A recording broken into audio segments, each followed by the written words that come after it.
औज़ुबिल्लाहिमिनश्शैतानिर्रजीम बिस्मिल्लाहिर्रहमानिर्रहीम अल्लाहुम्मा सल्लि अला सय्यिदिना मुहम्मदिन व अला आलि सय्यिदिना मुहम्मदिन बिअददि कुल्लि ज़रातिन मिअत अल्फ़ अल्फ़ मर्रा। पहले दोस्तों, कैसे हैं आप? आज जिस टॉपिक के साथ हाज़िर खिदमत हुआ हूँ, ये टॉपिक कैदियों के हवाले से बहुत ज़्यादा अहमियत का हामिल है, क्योंकि नॉर्मली तौर पर क्या होता है कि जब भी कोई एक मामला ख़राब होता है, मैटर जो है वो काबिल दस्तअंदाज़ी है, पुलिस कॉग्निज़ेबल ऑफेंस वकूअ पज़ीर होता है, उसके बाद एफ़आईआर दर्ज होती है। एफ़आईआर दर्ज होने के बाद जो मुलजिम है, मुबैना तौर पर जो मुजरिम होता है, उसको अरेस्ट कर लिया जाता है। अरेस्ट कर लेने के बाद उसका बेल का मैटर चलता है। 10 दिन में उसकी बेल हो जाती है या नहीं होती है, 50 दिन में नहीं होती है, 1 माह में नहीं होती है, 6 माह में नहीं होती है। चाहे वो ट्रायल कोर्ट से रिजेक्ट उसको, चाहे वो जो किसी भी कोर्ट से, किसी भी फोरम से जो है वो रिजेक्ट हो जाती है, 6 माह नहीं बेल होती, साल बेल नहीं होती। तो ऐसी सूरत हाल में क्या होता है, ऐसे मुलजिम जब उसको सज़ा दी जाती है, पहले तो वो मुलजिम था, फिर जब ट्रायल कोर्ट में मैटर चलता है, मैटर चलने के बाद अगर वो मुजरिम साबित हो जाता है, मुजरिम साबित हो जाने के बाद जब उसको सज़ा दी जाती है, तो ऐसी सूरत हाल में 382 बी हरकत में आती है। यानी कि जो भी ऑनरेबल कोर्ट, ऑनरेबल जज साहब सज़ा देना चाहते हैं, वो 382 बी को इस्तेमाल में लाते हैं। अब इसमें इस्तेमाल में लाने के लिए उनको सबसे पहले ये देखना पड़ता है कि 382 बी का फ़ायदा वहाँ दिया जाएगा जहाँ पर ये जो बेल 6 महीने नहीं हुई या 3 महीने नहीं हुई या 2 साल नहीं हुई, ये जितना मैटर को लटकाया गया, जो तूल दिया गया, इसमें अक्यूज की अपनी रजामंदी, यानी उसने जानबूझकर इस मैटर को तूल ना दिया हो। अगर इस मैटर को अक्यूज ने तूल दिया है तो फिर 382 बी का फ़ायदा अक्यूज को या जो अब मुजरिम बन चुका है उसको नहीं मिलेगा। लावाजी, ये एक मुसलमा हकीकत है कि जो क्रिमिनल, जो कि ट्रायल कोर्ट्स हैं, जो कि क्रिमिनल कोर्ट्स हैं, इसके पास रिव्यू की पावर नहीं होती है, और 382 बी किसी भी सूरत में रिव्यू, नज़रसानी की, या इसके जज अपने ऑर्डर में तब्दीली नहीं कर सकता है। 382 बी को बाद लोग इसको मिक्स कर देते हैं कि 382 बी के ज़रिए से नज़रसानी या फैसले में रद्दोबदल की जा सकती है। ऐसा हरगिज़ नहीं है। 382 बी रद्दोबदल या नज़रसानी इससे बिल्कुल भी नहीं होती है। अब चूँकि एक ऐसे ऐसे कुछ अनासिर जो हैं वो कार फरमा होते हैं जो कि मुलजिम की वजह से नहीं होते हैं। मिसाल के तौर पर हम देखते हैं कि सबसे पहली जो ज़िम्मेदारी है कि क्विक रिलीफ, क्विक जस्टिस ये प्रोवाइड करना स्टेट की ज़िम्मेदारी होती है। लेकिन हम बात कर रहे हैं कि यहाँ तो मुलजिम की जो बेल है वो कितने माह नहीं हुई, 10 माह नहीं हुई, 2 साल नहीं हुई, या 6 माह नहीं हुई, या किसी भी टाइम पीरियड के लिए मुलजिम को कैद में रखा गया without any cause and without any reason. इसमें मुलजिम का अपना कोई कसूर ही नहीं था, तो उसको खामखा जेल भुगतना पड़ी। अब इस बात को आगे जाके मिलाएंगे। तो ये जो फ़ौरन से इंसाफ फराहम करना होता है, ये स्टेट की जिम्मेदारी होती है। अब इसके अलावा 382 बी इसका जो मकसद है वो ये भी होता है कि फ़ैसला करने में, अब मुलजिम को मुजरिम बनाने में वो जितनी ताख़ीर हुई है, उस ताख़ीर का तलाफ़ी करना, कि जो ताख़ीर की गई या जो ताख़ीर हो गई, करते तो नहीं है लेकिन हो जाती है, इस ताख़ीर होने की तलाफ़ी करना, क्योंकि स्टेट का जो प्राइमरी ऑब्जेक्ट है वो फ़ौरन से क्विक जस्टिस फराहम करना होता है। अगर फ़ैसले में ताख़ीर हो चुकी है तो 382 बी इस ताख़ीर की तलाफ़ी किसी हद तक करती है। इसके अलावा क्योंकि इस ताख़ीर का जो ज़िम्मेदार है वो मुलजिम नहीं होता है, हमारे माशरे में जो जुडिशल ऑफिसर्स हैं, जो जजेस हजरात हैं, इनकी कमी है। यानी एक जज साहब के पास जो है वो एक दिन में अगर 60, 70, 100 या 125 या 150 केस लगे हैं, तो उनको मैनेज करना ह्यूमन बीइंग के लिए पॉसिबल नहीं है।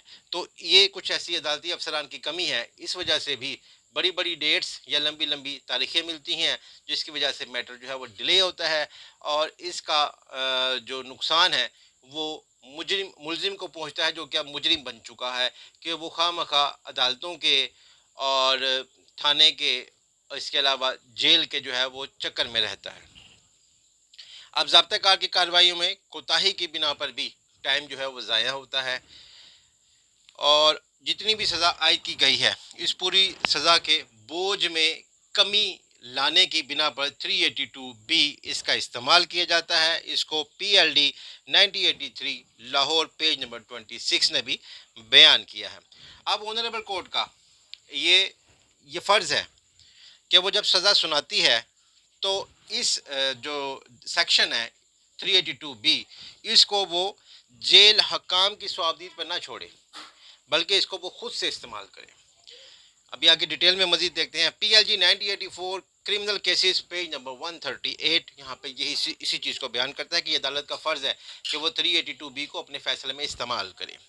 इस दफ़ा का इतलाक़ उम्र कैद की सज़ा पर भी होता है, यानी एक ऐसा मुलजिम जो कि मुजरिम बन चुका है और उसको उम्र कैद की सज़ा दे दी गई। अब 5 साल बाद वो बेचारा जेल के धक्के खाता रहा, उसके बाद उसको उम्र कैद की सज़ा दे दी गई, तो उसकी उम्र कैद में से ये जितना पीरियड वो पुलिस की कस्टडी में या जेल में रहा, वो इसमें से मिन्हा कर दी जाएगी, कम कर दी जाएगी। अलावा जी ये ट्रायल कोड के अलावा अगर 382 बी इस्तेमाल नहीं किया ट्रायल कोड ने, तो ट्रायल कोड के अलावा अपीलेंट कोड को भी इस सेक्शन को इस्तेमाल करने का इख्तियार हासिल है। KLR 1985 criminal cases page number 51। अब समटाइम्स ऐसा होता है कि मार्शल लॉ जो आर्डर्स होते हैं, मार्शल लॉ आर्डर्स के तहत अगर किसी पर्सन को अरेस्ट किया जाता है तो ऐसी सूरत हाल में इस शख्स को 382 बी का फ़ायदा नहीं दिया जाएगा। 382 बी एक मैंडेटरी प्रोविजन है, क्योंकि पहले लफ्ज़ में यूज़ किया गया था 382 बी में। अब इस में के बजाय शेल का वर्ड जो है वो एक ऑर्डिनेंस के ज़रिए से बदल दिया गया है। पहले में था 382 बी को यूज़ करने के लिए, अब शेल लगा दिया गया, यानी कि मैंडेटरी प्रोविजन है।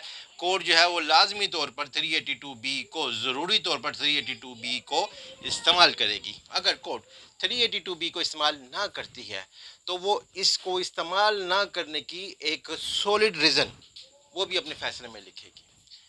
और आगे चलते हैं, फिर अगर मज़ीद अगली बात आगे से करते हैं कि कोर्ट जो है वो 382 बी की इस्तेमाल ना करने की सॉलिड रीज़न जो है वो लिखेगी। अब अदालत पर यह बात लाजिम है कि जितना अरसा मुलजिम ने जेल में या थाने में गुजारा है और गिरफ्तारी के बाद से वो इसको शुमार करेगी। अब अदालत पर यह भी लाजिम है कि हुक्म सुनाते वक्त वो वाज़ेह तौर पर इस बात का ख्याल रखेगी कि 382 बी का इसमें ज़िक्र किया जाए। अगर किसी फ़ैसले में 382 बी का ज़िक्र ना किया गया है तो इसका मतलब यह है कि 382 बी का फ़ायदा नहीं दिया गया है। लिहाजा मुलजिम को ये इख्तियार ये उसके पास ये राइट है, उसको वो चाहे तो 382 बी की एप्लीकेशन दे सकता है। और ट्रायल मैं पहले अर्ज़ कर चुका हूँ कि अपीलेंट कोर्ट भी 382 बी को इस्तेमाल कर सकती है, इसके ज़रिए से मुलजिम को फ़ायदा दे सकती है।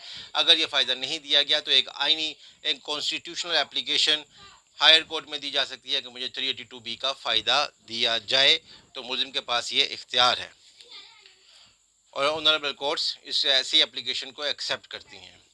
अब यहाँ पर यह भी एक ज़रूरी चीज़ जिसको बयान करता है, क्योंकि समटाइम्स ऐसे होता है कि हमारे मुल्क में रमज़ानुल मुबारक में कैदियों की सज़ाएँ तखफ़ीफ़ कर दी जाती हैं, उसमें कमी कर दी जाती है। 14 अगस्त पे कमी कर दी जाती है।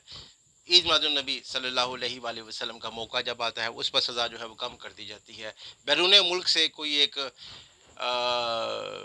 मेहमान जब तशरीफ़ लाते हैं तो उस वक्त भी सज़ा जो है वो कम कर दी जाती हैं। ये जितनी सज़ाएँ कम हो रही हैं इसका फ़ायदा 382 बी से कोई नहीं, इसका ताल्लुक़ कोई नहीं है, ना इसका फ़ायदा है ना इसका 382 बी से ताल्लुक़ है, क्योंकि ये वो सज़ाएँ हैं जो उन मुजरिमों की सज़ाओं में से कम होती है जिनको सज़ा सुना दी गई है।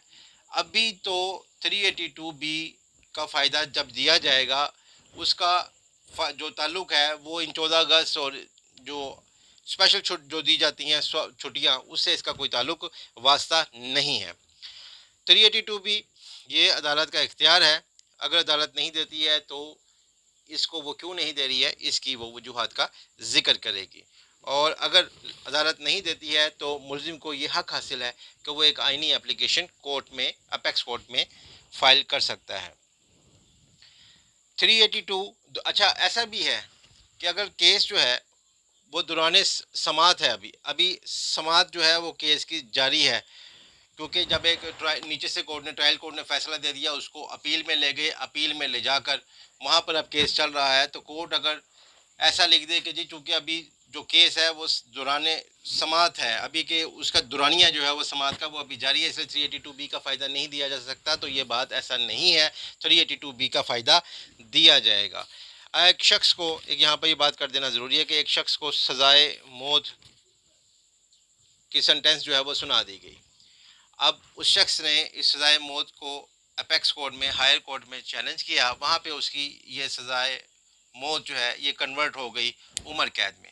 जैसे ही उम्र कैद में ये सज़ा कन्वर्ट हुई तो साथ ही इस शख्स को 382B का फ़ायदा भी पहुंचा दिया गया, दे दिया गया। अगर 382B नहीं दी गई ऐसे मौके पर तो ये मुजरिम एप्लीकेशन देकर 382B का फ़ायदा हासिल कर सकता है। सो दोस्तों, ये थी हमारी आज का टॉपिक 382B। 382B थोड़ा सा मुख्तसरन फिर बयान करूँगा क्या होती है कि जब भी किसी मुलजिम को, जब वो मुलजिम से मुजरिम बन जाता है और उसको सज़ा दी जाती है तो उस सज़ा में से गिरफ़्तारी के जितना अरसा गिरफ़्तारी पे गुज़रा होता है, जितना टाइम पीरियड चाहे 1 माह का हो, 2 माह का हो, 6 माह का हो, वो टाइम पीरियड कुल सज़ा चाहे 6 साल की सज़ा दी गई तो उस 6 साल की सज़ा में से जितना अरसा वो पुलिस कस्टडी में रहा वो अरसा मिन्हा डिडक्ट कर दिया जाता है। ये 382B का फ़ायदा मुलजिमान को इस तरह से दिया जाता है, ताकि वो क्यों दिया जाता है वो मैं डिटेल के साथ पहले बयान कर चुका हूँ, ताकि इंसाफ का बोलबाला हो सके। सो दोस्तों, आज के लिए इतना ही, फिर किसी अच्छे टॉपिक के साथ हाजिर खिदमत हूँगा। अल्लाह हाफिज़।